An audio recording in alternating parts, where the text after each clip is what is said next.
Hello everyone.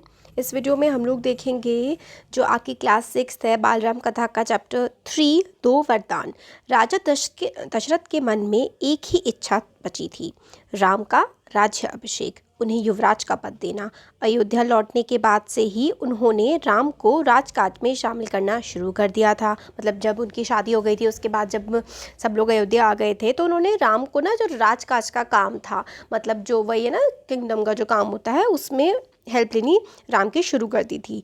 Ram यह जिम्मेदारी अच्छे से निभा रहे थे। उनकी विनम्रता, विद्वता और पराक्रम का लोहा सभी मानते थे। मतलब वो कितने होशियार हैं, विनम्र हैं और कितने मतलब अच्छे वॉरियर हैं, सब उनको अच्छे से समझते थे। प्रजा भी उनको बहुत पसंद करती थी। दशरथ के लिए तो वह प्राणों से भी प्यारे थे। दशरथ में राम का सम्मान निरंतर बढ़ता जा रहा था। मतलब दशरथ नहीं, दरबार में, मतलब देश में, दरबार में हर कोई राम का बहुत ज़्यादा सम्मान करता था। राजा दशरथ वृद्ध भी हो गए थे, तो मुनि वशिष्ठ से विचार विमर्श करके एक दिन उन्होंने दरबार में कहा, मैंने लंबे समय तक राजकाज चलाया, जैसे बन पड़ा, जैसे मेरे से हो पाया उस तरीके से मैंने अपना राजकाज चलाया है। अब मेरे जो अंग हैं वो शिथिल हो गए हैं, मतलब अब मैं बूढ़ा हो चुका हूँ।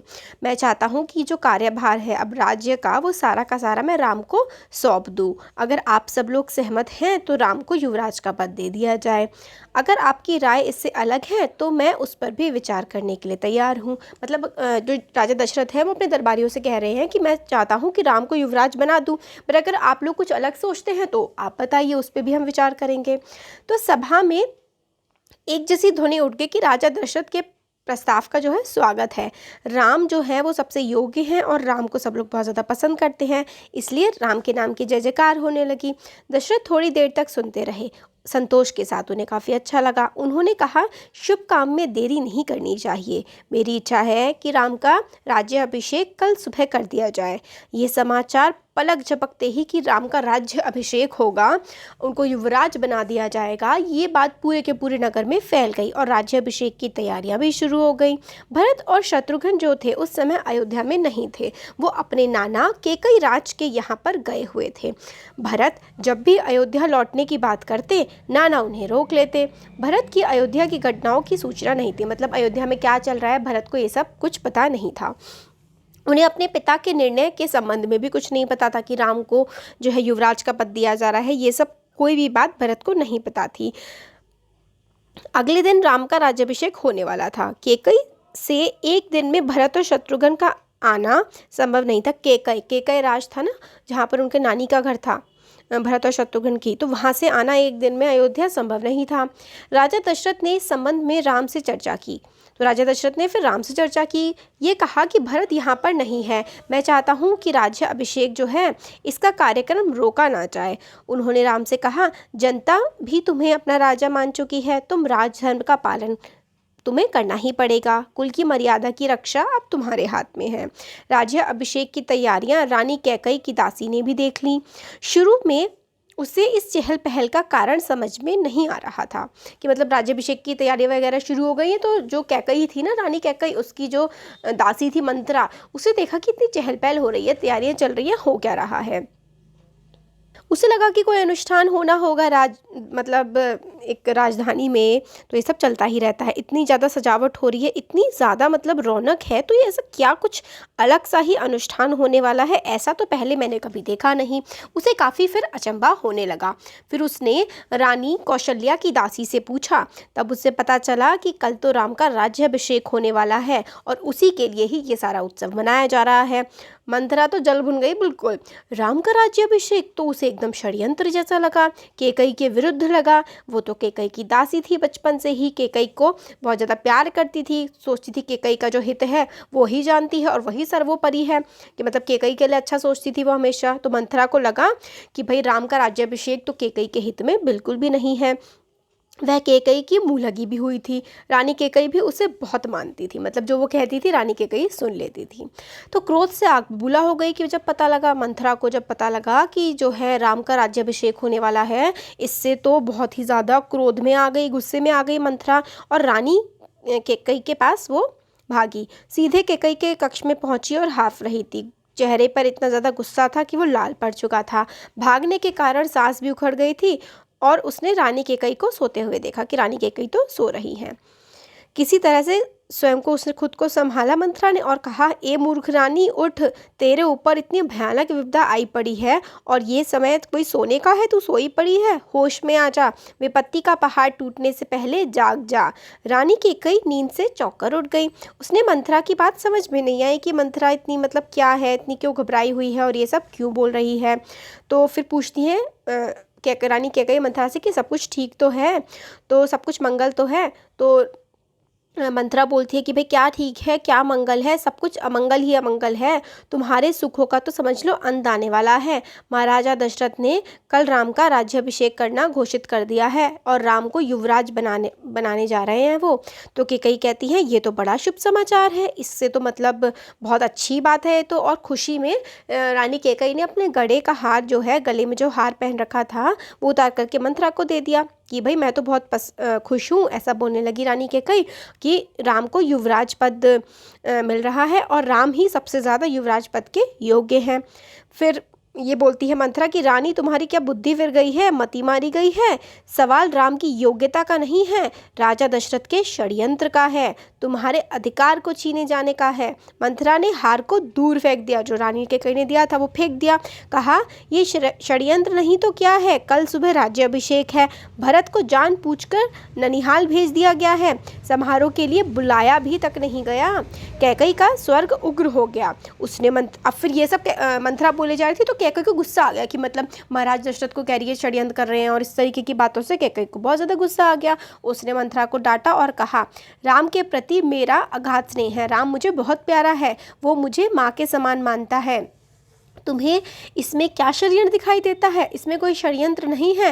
राम के बाद भरत ही राजा बनेंगे, राज सर्वदा ज्येष्ठ पुत्र को ही मिलता है।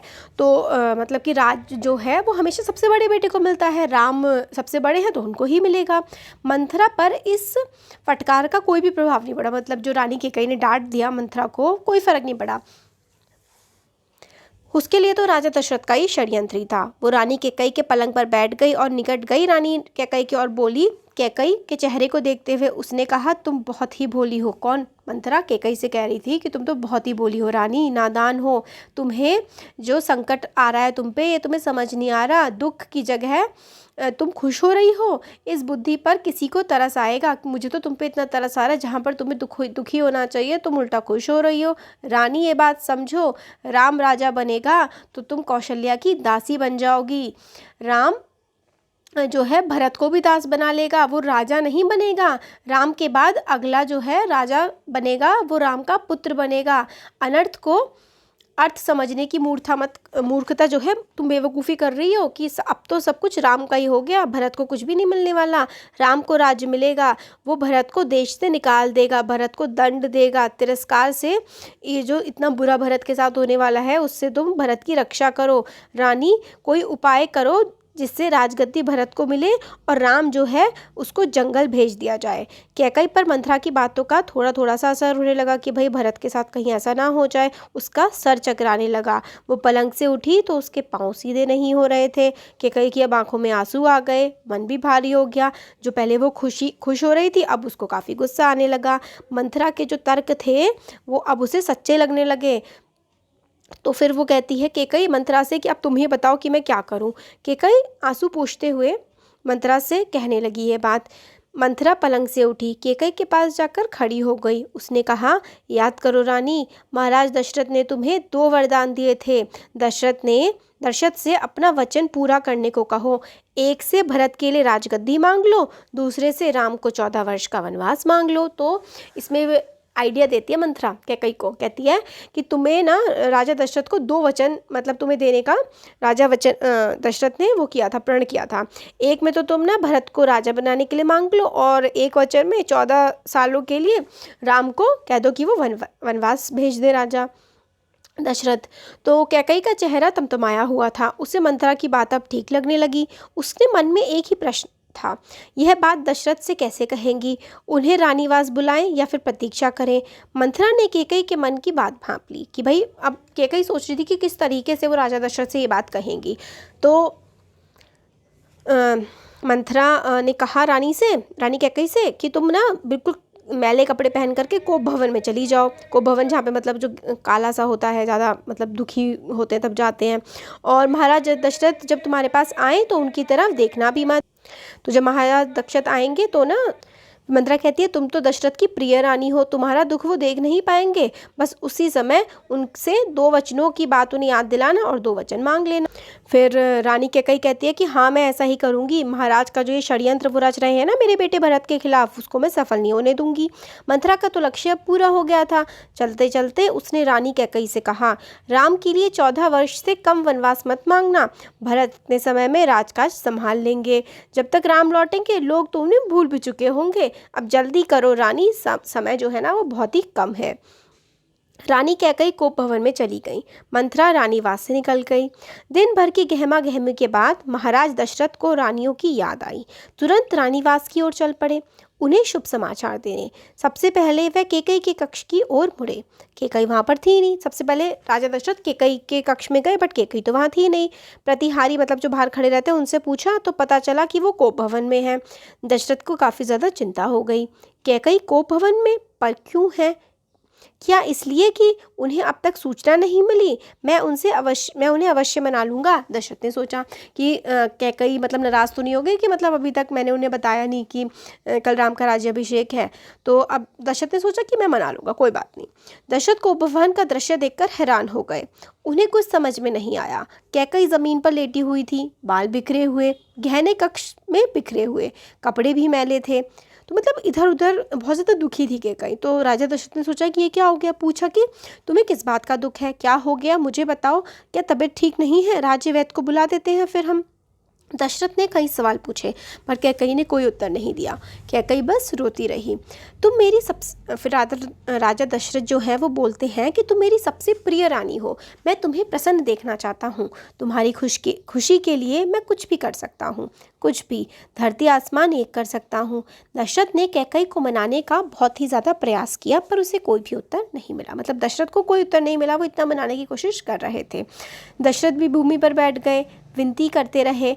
फिर तो कैकई ने कहा कि हाँ मैं बीमार हूँ, मैं अपनी बीमारी के संबंध में आपको बताऊंगी, लेकिन पहले आप एक वचन दो, जो मैं मांगूं उसे पूरा करेंगे। तो कैकई ने कहा कि मैं आपको सब बताऊंगी पर आप वचन दें कि जो मैं मांगूंगी वो आप पूरा करेंगे। राजा ने तत्काल हामी भर दी। कहा मैं राम की सौगंध खाकर कहता हूँ तुम्हारी हर एक इच्छा पूरी करूँगा। महाराज दशरथ ने राम की सौगंध ली तो कैकई उठकर बैठ गई। आप मुझे दोनों वरदान दीजिए जिसका संकल्प आपने वर्षों पहले रणभूमि में किया था। तो क्या हुआ था ना एक बार कि राजा दशरथ की ये सारथी थी, मतलब उनका रथ चला रही थी।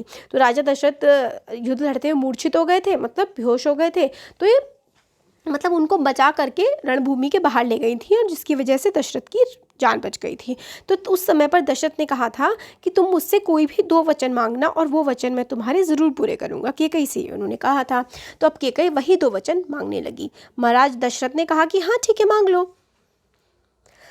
तो कैकई ने कहा कल सुबह राज्याभिषेक भरत का होना चाहिए, राम का नहीं। कैकई ने कहा ये बात सुन करके कि भरत का राज्याभिषेक हो राम का नहीं, राजा दशरथ बहुत ही ज़्यादा भौचक्के रह गए।